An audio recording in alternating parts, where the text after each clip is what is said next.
आप बस लोगों को ठगते हो और इसीलिए आप सरकार में हो। आपका ये ठगना बंद होगा। 2024 में आपकी सरकार जा रही है, एक नई सरकार आ रही है।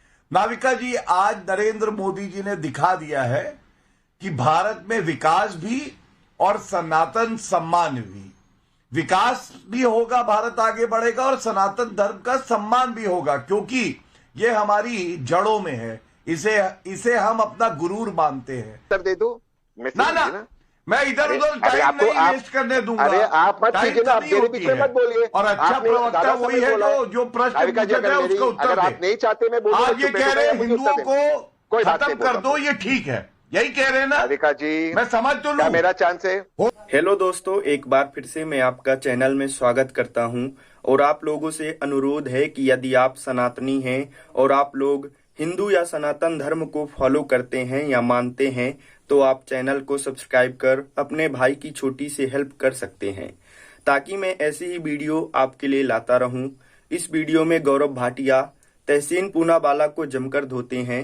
दरअसल 14 सितंबर को विपक्षी दलों का गठबंधन इंडिया ने नई दिल्ली में अपनी कोऑर्डिनेशन कमेटी की बैठक के बाद कुछ टेलीविजन एंकरों का बॉयकॉट करने का ऐलान किया। इसके बाद गौरव भाटिया और तहसीन पूनावाला के बीच जमकर डिबेट हुई और गौरव भाटिया ने तहसीन पूनावाला को बहुत बुरी तरह से लतेड़ा। तो आप वीडियो को अंत तक देखिएगा, आपको काफी मजा आएगा और अपनी राय कमेंट बॉक्स में जरूर दीजिएगा। राजनीतिक विशेषज्ञ तहसीन पूनावाला जो कांग्रेस को सपोर्ट करते हैं, तहसीन पूनावाला जी, आपके पास हर चीज के लिए समय है, आपके पास समय है, आप हर वक्त प्रधानमंत्री को ठोक सकें, ठोकिए, आपके पास इसका पूरा राइट भी है। आप प्रजातंत्र में हैं, आप लोकतंत्र में हैं, आप जो चाहें कह सकते हैं, आपको फ्रीडम ऑफ स्पीच है। लेकिन कभी कुछ इस पर भी बोल दीजिए कि सनातन पर क्या स्टैंड है कांग्रेस पार्टी का।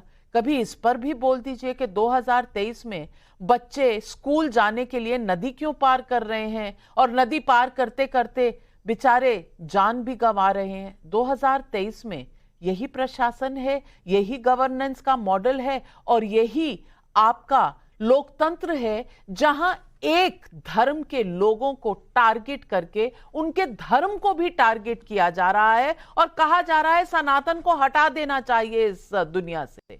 गांधी जी को भी भूल गए। नमस्कार नाविका जी।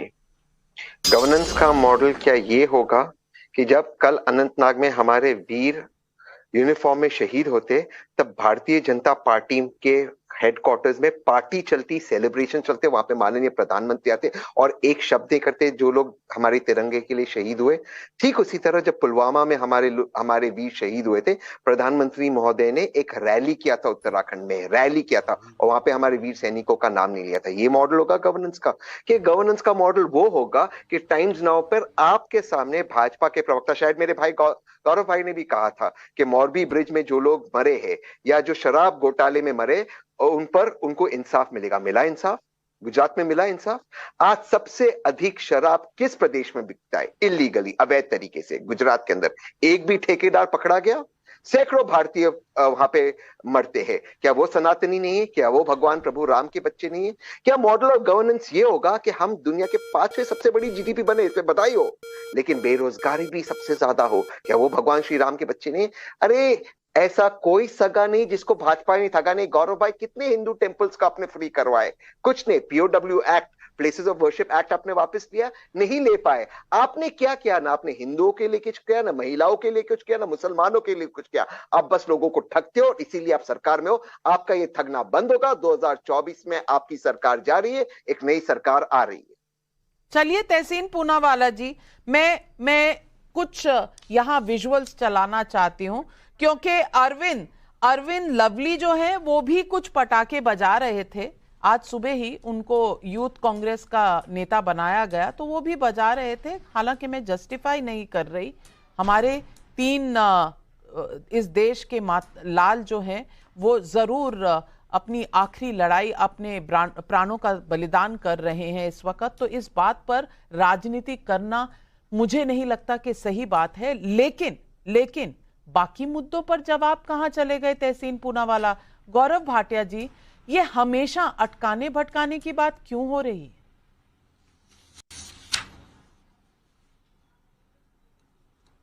सर्वप्रथम तो मैं जो आज चर्चा का विषय है उस पर ही केंद्रित रहूंगा। नाविका जी, सबसे पहले तो जो लोग कह रहे थे कि अभिव्यक्ति की आजादी, संविधान बचाना है, लोकतंत्र खत्म हो गया है, अब नाविका जी जैसी एंकर भी उनको भाती नहीं है। नाविका जी, आपके शो में तो कांग्रेस के प्रवक्ता कब से नहीं आ रहे।